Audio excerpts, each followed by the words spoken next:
Well, hi guys, welcome, and who dat? I'm Joe. Thanks for tuning in to Rosenfield 10, where I cover our beloved Bless You Boys in black and gold, the New Orleans Saints. Are you a Who Dat fan?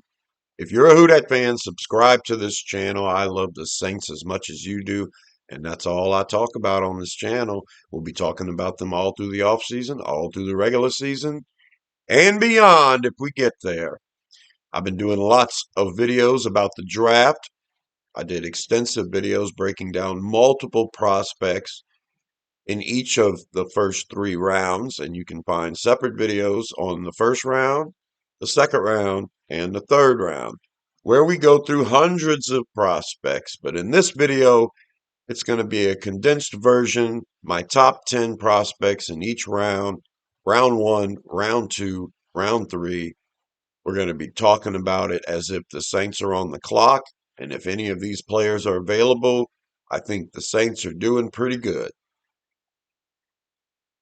It's just basically all three of those videos combined into one. Plus, I have a new top 10 for the first round. So basically the same players, but I've kind of rearranged them. And yeah, I'm going to go through this like we're hitting the first three rounds, and I'm going to talk to you about what I'm thinking for the Saints, and the players that I show you are the top prospects that I'll be choosing from if they're available. So you guys let me know in the comments which direction you would go in, and let's get it going. So for the first round, we pick eighth overall, and this is my new top 10. Basically the same players, except I've rearranged it. Starting with number five, I think Caleb Downs is a guy that we probably aren't going to pass on if he's available. And yeah, this is 10 players that I would be happy to select with pick eight until you get to number 10. In my last list, I had Peter Woods, defensive tackle out of Clemson, at number 10. In this list, I've got Caden McDonald, the defensive tackle out of Ohio State, and there's a bunch of other players you could consider. So I'm thinking we pick eighth. There's 10 players here. You know, seven players are going to be gone. Well, not included here are quarterbacks or offensive linemen, as well as a bunch of other prospects. Cornerback Jermod McCoy's not on this list. Tight end Kenyon Sadiq's not on this list. The aforementioned Peter Woods, Keldrick Falk, defensive end, is not on this list anymore. So there's lots of other really good players to choose from, but you assume quarterback Mendoza is going to go first. So that means six of these players will be there. You know, you assume seven's going to be taken. So if Mendoza's going, then only six will be taken. And then you may have a couple of offensive linemen. Half the teams that picked before us could use an offensive lineman. It's just the tackle class is not very good this year. So, but there are two tackles, Spencer Fano and Francis Malinoa, that could get taken before the Saints pick at eight. So if the quarterback and two offensive linemen are taken, then that's three players that aren't listed here. So that means only four of these guys will get taken. And then we'll have our choice of the rest. That would be best case scenario for the Saints. Quarterback Mendoza goes first, and before the Saints pick at eight, two offensive tackles go, Fano and Malinoa, which means four of these guys would be gone. And the way I have them listed, Jeremiah Love's my top prospect, Cornell Tate, Makai Lemon are my top wide receivers. I love Jordan Tyson. I just worry about the injury history. Let's look at this top five, because these are the five that I think are the best targets for the Saints. Linebacker Arvell Reese and safety Caleb Downs. So Love, Tate, Lemon, Reese, Downs. If any of those guys are on the board at 8, I feel like the Saints should take them and they'd be doing really good. Makai Lemon is ranked as a mid first round selection in most of the simulators and big boards around the internet. So why would I take Makai Lemon ahead of Jordan Tyson? Tyson's the best wide receiver because Tyson's got injury concerns. So I'll put it this way because I listen to a lot of people talk, and I'm going to make it kind of simple. It's simple for me, so it'll be simple for you, but I made it simple for me after listening to a bunch of people talk about these prospects. This is the way I look at the wide receiving core. Wide receiver Carnell Tate is like George Pickens, only faster. That is not me saying that. That's all world former wide receiver Steve Smith Sr. from the Carolina Panthers. He says that. That's what he sees. Cornell Tate is George Pickens, only faster. Well, that'd be a nice pick. Makai Lemon. I've heard him compared more than once by more than one person to Amon-Ra St. Brown. So Amon-Ra St. Brown is a comp for Makai Lemon. So you got George Pickens and Amon-Ra St. Brown. Jordan Tyson is compared to Odell Beckham. I've heard that several times. So, would you rather have Odell Beckham, Amon-Ra St. Brown, or George Pickens? Most people would probably lean towards Odell Beckham, but because Tyson has an injury history, I'm considering, okay, he's Odell Beckham for 10 games a year. Yeah, I'd love to have Odell Beckham for 10 games a year. I'd also love to have really good players that are going to play the whole season. And I've said in other videos, if Jordan Tyson is a healthy player and avoids injuries in his pro career, then you're talking about a stud, of course. Odell Beckham, right? Stud. But that's my caveat. I really like Tate. I really like Lemon. I really like Tyson. I just kind of have them listed here.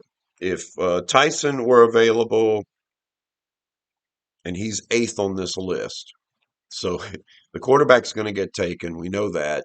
And we're hoping a couple offensive linemen. But worst case scenario, the quarterback gets taken, and then 6 of these players go. And then you're stuck with Jordan Tyson or Ruben Bain. Or maybe it's David Bailey that slips through the cracks. Maybe it's Makai Lemon. Maybe teams pass on Lemon. Maybe he really is a middle of the first round guy for everybody else. I don't think so.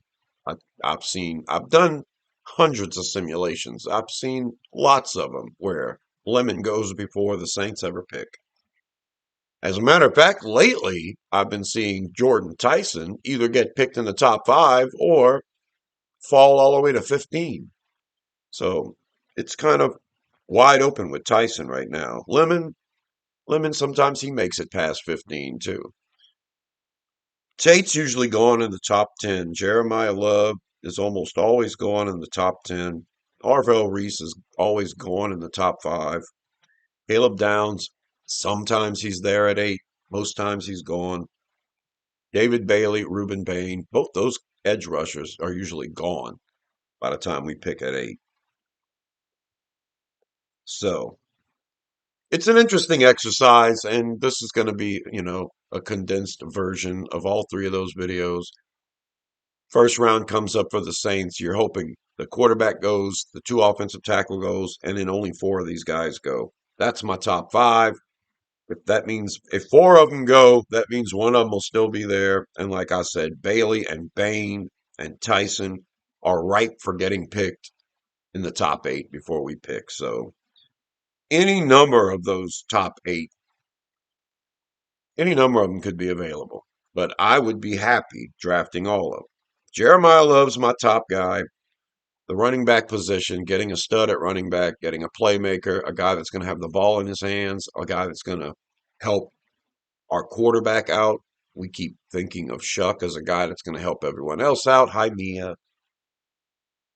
But Love is the kind of guy that could help our quarterback out too, So I'm a fan of it. I know a lot of people don't want to take a running back in the first round, whatever. I mean, that's fine. I'm starting to think that this position of need, position of strength, what's viable as a first rounder, I've never really subscribed to all of that. That a safety shouldn't be taken in the top 10, or a running back shouldn't be taken in the top 10, or even a guard shouldn't be taken in the top 10. No, I think if you're a good player and you're worth a first round pick, your team's only getting one pick.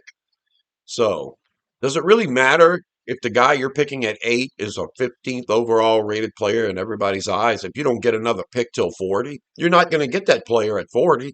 So, if you value him, especially positional need, and he's a first round talent, okay, it was a reach. You went and got a guard or a safety or a running back at 8 when you should have waited till 20. Well, you didn't trade down, so you're not getting a pick at 20. You're getting a pick at 8, then you're getting a pick at 42. So, and I think things are changing. I think the way the league is right now, I think safeties, guards, and running backs are going to start to be valued more for these organizations. And when that happens, then yeah, you're going to be spending high draft capital on those positions. Are we there yet? I don't know. The best safety in every class usually gets taken in the middle of the first round. That's usually what happens. No matter how good they are, you usually don't get them until the middle of the first round. Well, I'm here to say Caleb Downs will be taken in the top 10. So we're going to buck that trend this year. Running back, well, we see running backs go all the time. Every time one's taken in the top 10, people say it's a reach, and those players end up being really good players. And it's almost like well, of course they're really good because you spent a first round pick on him and you got him. So yeah, he's good. You just shouldn't have spent the pick on him. When are you supposed to get him? Am I supposed to wait until 42 and hope Jeremiah Love is there? So that's the way I look at it. I think positions of need and what's valued in the top round, up top of the first round, I think all of that's going to start to change. I mean, I'm the kind of guy that thinks a nickelback should get paid as much as an outside corner. I think there's more on the plate of a nickelback. If you're asked to be an outside corner and you have to handle the number one wide receiver on the other team, and then yeah, and we value that, and oh, he's shutting down the whole side of the field, and yet meanwhile the nickelback's got to cover a tight end, a wide receiver, a running back every other play. He's got to rush the passer. He's got to be good against the run, and when you're I don't know, it just seems when you're on the outside, the receiver can only turn so many ways, but if you're on the inside, the receiver can go any way he wants. So it seems a harder deal to cover, in my opinion. That's just the way I am. Well, the numbers don't say it. Well, I think the numbers are crazy. I think that in Brandon Staley's defense, the nickelback, which he calls a star, is actually a star. He may deserve to get paid top corner dollar to be asked to do all the things that the star does in this defense. If offenses are switching to more running, which I think they're going to be doing, they're going to switch to running the ball more. And you insist on playing nickel coverage all the time, yeah, you're going to need a guy that can really get some stuff done at the nickelback position. So anyway, that's how I feel about all of it. Positional value, all that stuff. I'm great taking Love with the first pick. Now that means we're going to have to focus on some positions of need, and we're going to might have to reach later. Be looking for stuff that's here on the board now. We all want an edge rusher. If we take the running back, we're not going to get the great edge rusher. Then you hope you find an edge rusher in round 2 or round 3, but it's not going to be as good of an edge rusher. We already know you're not going to get as good of a running back. And you can have all those discussions. Love is number one for me. And as far as the wide receivers go, it's kind of like a tie. If I have to rank them, it's Tate, then it's Lemon, and then it's Tyson. But I won't be sad if we draft Tyson with pick 8. I'll just be worried. And when he's healthy and he's running out there, suspended in midair, making Odell Beckham catches, we're going to be excited. And then if he gets hurt and misses the rest of the season, then we're going to be regretting it. But wide receivers there. Arvell Reese will probably not make it to us, but he's there. There's a chance he falls to 8. The only chance that happens is if all of the teams picking ahead of us can't find a spot on their team for Reese. They're not sure if he's going to be an every down linebacker, every down pass rusher. They don't know if they want to put him in one place and both places or whatever. So it's the only way he falls to us. He's too good of a talent. And of course, we've got to prepare for Demario Davis leaving the team eventually, even if he could play at a Pro Bowl level for even a couple of more years. It'd be nice to have a guy like Reese playing next to him, but put Reese in the middle. Reese could take Davis's place once he retires. Reese could highlight as where Werner's at now, and then as an edge rusher on certain downs. And yeah, he's a valuable player. So I'm justifying why you take him before pick 8 for every other team. I don't think Reese is going to be there. Downs is one of those guys where if he's there at 8, you might ought to just draft him and be happy he fell to you, because he's definitely one of the best players in the draft. The best players in the draft, talent wise, are probably Arvell Reese and Caleb Downs. And then after that, Jeremiah Love and Jordan Tyson. So that's the first round. Let's look at the second round now. I'm going to pull up my 10 favorite targets in the second round. Second round pick comes up for the Saints. Of course, depending on how free agency goes and how the first round goes, is what position you'll be looking at. But this is the list I have. These are my 10 favorite targets in round 2.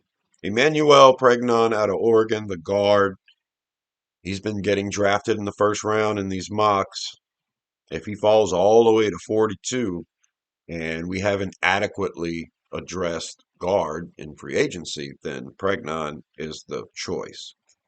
But I'm assuming we're going to put a lot of money into guard in free agency. I'm hoping we sign a couple of offensive linemen in free agency, and we know we've got us a starter at left guard. If we can do that, then Pregnon isn't my highest rated target. It would be wide receiver Elijah Surratt out of Indiana. Things have changed lately for Surratt. Surratt didn't play in the Senior Bowl. He was invited, and he was one of those guys that didn't go. So we didn't get to see Surratt at the Senior Bowl week of practices or in the Senior Bowl game. Now that's the only thing Surratt's done. Nothing. He didn't show up. And all of a sudden, Surratt is starting to fall in these rankings. Omar Cooper Jr. showed up at these practices, and all of a sudden, that's Surratt's teammate at Indiana. And all of a sudden, Omar Cooper Jr. is ahead of Elijah Surratt. He hasn't been all year, but he's ahead of him now after Senior Bowl. I think that's wild. I've got Omar Cooper Jr. as a third round prospect. I have Elijah Surratt solidly as a second round prospect. He's fallen on the board. Surratt now ranks consensus around 68, which is top of the third round, bottom of the second round, top of the third round. So yeah, just by not showing up to the Senior Bowl, it's affected Surratt's stock. It's pushed him below his teammate Cooper, who now is getting second round buzz. And I don't know. I guess I could target Omar Cooper Jr. in the second round if I need a wide receiver. So you could add him to the bottom of this list. I've got him in the third round consideration as a must. So let's talk about the rest of these guys. Lee Hunter out of Texas Tech. I've always been a big fan. He's really good. I thought that getting him in the second round would be great. And he is definitely the defensive tackle I am targeting in the second round. But he's getting, after Senior Bowl practices, Hunter is getting that first round buzz. Pregnon and Hunter and Akeem Mesidor, the edge out of Miami, who, up until 3 weeks ago, you could get him in a third round, fourth round. Well, now, if he falls into the second round, he's a steal. And those are the 4 that I'm going to highlight. Those are the 4 that I'm targeting the most in the second round. If any of those guys are still there, they're worth making a move to go and get. I don't know if you can sit at 42 and wait for Lee Hunter or Elijah Surratt. Now, Surratt keeps falling on the boards. Maybe he falls right into your lap at 42. That would be great. But 2 weeks ago, Surratt was getting drafted in the first round in some of these mocks. A week ago, I was having to trade up from 42 to the top of the second round to make sure I got Surratt because he wasn't making it to 42. And now, all of a sudden, he's a third round rated prospect. And yeah, I'm not waiting till 73 and hoping he falls to me. I don't think that's happening at all. Elijah Surratt is the perfect body type to put on the field next to Chris Olave. He would make a lot of sense for the Saints in the second round. So hopefully the situation with Surratt makes it so that he's still there. He falls to us at 42. That would be great. You might have to move up to get Pregnon or Hunter. And Messidor, I like him, 280 pounds. I think he's going to flex and be a hand in the dirt and stand up. And you can get some versatility with a guy like that. Not sure if I would move up to get him. But yeah, he would be very valuable at pick 42. Now, those are the four I highly covet. Let's talk about the rest of them. TJ Parker out of Clemson, the edge rusher, and the edge rusher Cassius Howell out of Texas A&M. Both of them have first round uh, consideration right now, but TJ Parker may have helped himself, but he was kind of floating in that bottom of the first, second round. Same with Cassius Howell, depending on how valued edge rusher is for the teams that are drafting in the first round. If they go other positions, it's possible Parker or Howell fall into the second round. If they do and they fall all the way to pick 42, you have to consider them. Even though I like the other four guys ahead of them better, the value's super for Parker or Howell in the second round. Got to consider them if they're there. Christian Miller, the defensive tackle out of Georgia. He's going to play all along the defensive line, 300 pounds, probably make a great defensive end for us, probably be an upgrade from Brian Bresee versus the run, you know, or, eventual replacement for Nathan Shepard, something like that. Christian Miller is a solid high second round draft pick. And in a lot of the mocks, he gets drafted in the first round because people that need a defensive tackle don't have a lot to choose from. Miller's probably the number one rated three tech defensive tackle. So there's a chance he's not there. But if he's there, he'd be very, very valuable at 42. Defensive end Gabe Akis out of Illinois did himself some favors with the practices in the game. So Akis can stand up and rush the passer, but he's 278 pounds. I'm thinking Akis is going to be hand in the dirt defensive end for us. He could provide some flexibility. Akis is one of those guys that I hope would fall into the third round, but he's definitely someone to consider in the second round, especially at pick 42. If you want to address defensive line, Akis is a good big end to consider. LT Overton from Alabama is another guy in the same mold as Akis who you could draft and put at defensive end. Linebacker Anthony Hill Jr. out of Texas. He's one of the top rated linebackers, and he seems to be the one that tends to fall into the second round. Right there at the bottom of the first round, you've got CJ Allen out of Georgia that you could consider. You've also got Josiah Trotter out of Missouri that you can consider. And yeah, Jake Golday out of Cincinnati. Of course, Jacob Rodriguez out of Texas Tech. Good linebackers to consider. Sonny Styles will probably get taken in the top 12. But yeah, Anthony Hill Jr. out of Texas is a guy that falls into the second round a lot. And if you lose Demario Davis, it's a consideration.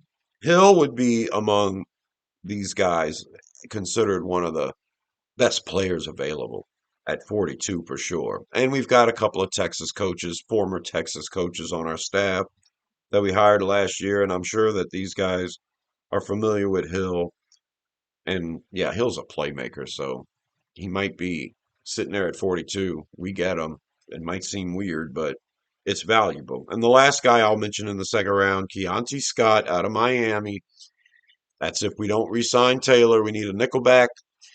Keontae Scott would be a better value in the third round, and he'll probably last till the third round, unless a team really needs a nickel and they value that position the way I do, especially a Brandon Staley defense. If you don't re-sign Taylor, I'm thinking, this is what I'm thinking. We re-signed Julian Blackman.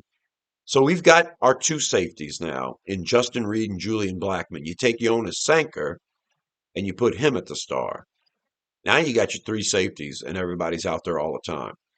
That feels like what the Saints are leaning towards. You go and get Blackman, who can play nickel, but if he had to be in one spot for Brandon Staley in this defense, I think it was discussed at the beginning of last year in the offseason when we first signed Blackman before he got hurt, that his best position is actually free safety deep, but he can play nickel. So there's the flexibility there. You can put Sanker and Reed deep and put Blackman at nickel. And in the next play, put Blackman deep, put Sanker at nickel. But I think that's kind of a direction we're going. No, Sam, don't do that. I'm not Sam Boo. Ooh. So, yeah, that might be something. We lose Taylor, but then it's okay. We've got Sanker and Blackman to fill the gaps.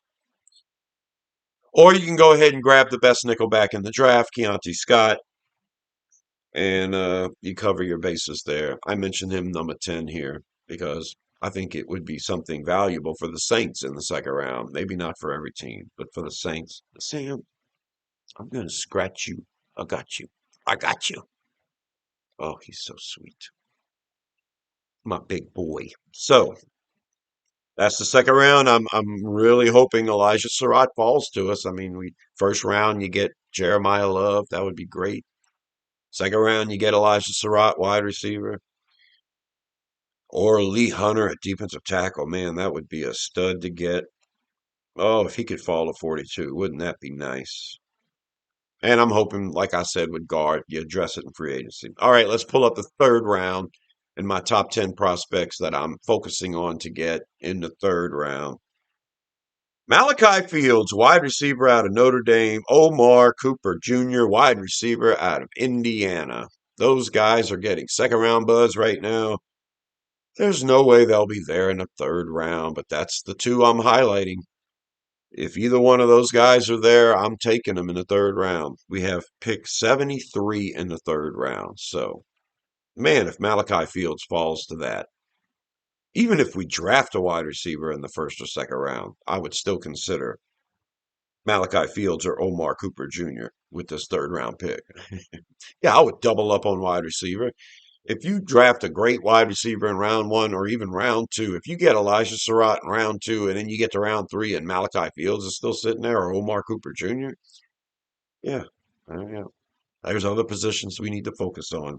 So you got your bases covered with wide receiver. I think, there's a lot of players here I'm not mentioning. Third round wide receivers, Jeremy Bernard, Jacoby Lane, Chris Brazzell, Antonio Williams, Skylar Bell, Zachariah Branch, lots of wide receivers you could choose from.